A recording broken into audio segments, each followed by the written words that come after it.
Dopo Hiroshima e Nagasaki, l'equilibrio del mondo cambiò. Gli Stati Uniti detenevano la bomba, l'Unione Sovietica li seguì a ruota. Anche la Gran Bretagna voleva entrare nel ristretto club nucleare. Nel 1952 il Regno Unito effettuò il suo primo test atomico. Non sul proprio territorio, ma in luoghi remoti dell'impero, deserti australiani e isole tropicali. Il 3 ottobre 1952, nel dell'Oceano Indiano, l'isola di Montebello venne scelta come teatro. Il test, chiamato Operation Hurricane, fu condotto a bordo di una nave per simulare un attacco nucleare a un porto. L'esplosione da 25 chilotoni contaminò l'isola e le acque circostanti. Fu il primo fungo atomico britannico, ma solo l'inizio.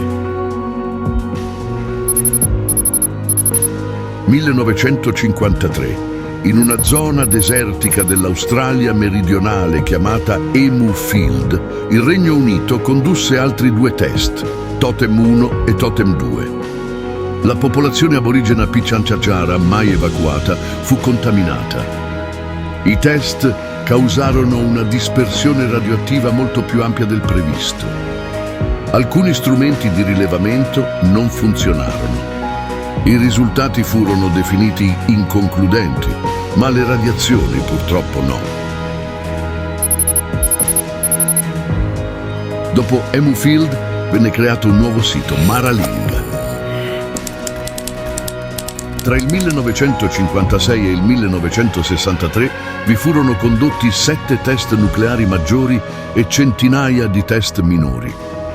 Gli aborigeni locali furono spostati, ma molti non compresero la portata del pericolo. Gli effetti furono devastanti: contaminazione del suolo, malattie e misteriose malformazioni nei decenni successivi.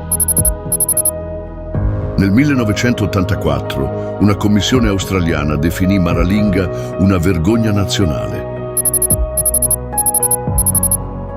Nel Pacifico gli inglesi usarono l'isola di Kiritimati, chiamata anche Christmas Island. Dal 1957 al 1962, con il supporto americano, vi condussero test di maggiore potenza, tra cui esplosioni atmosferiche ad alta quota. Migliaia di soldati britannici e neozelandesi parteciparono ai test, spesso senza protezione adeguata, esposti a livelli altissimi di radiazioni. Molti veterani avrebbero poi riportato malattie e deformazioni genetiche nei figli.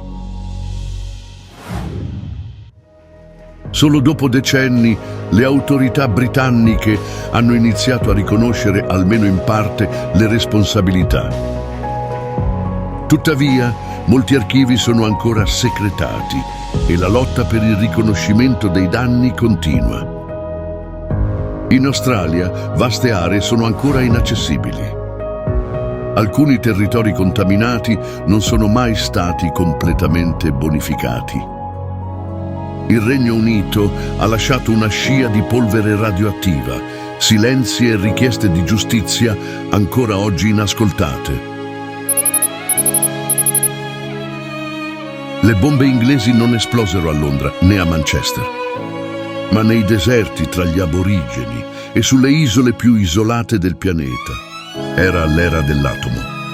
Un'era in cui anche i popoli più lontani pagavano il prezzo della potenza.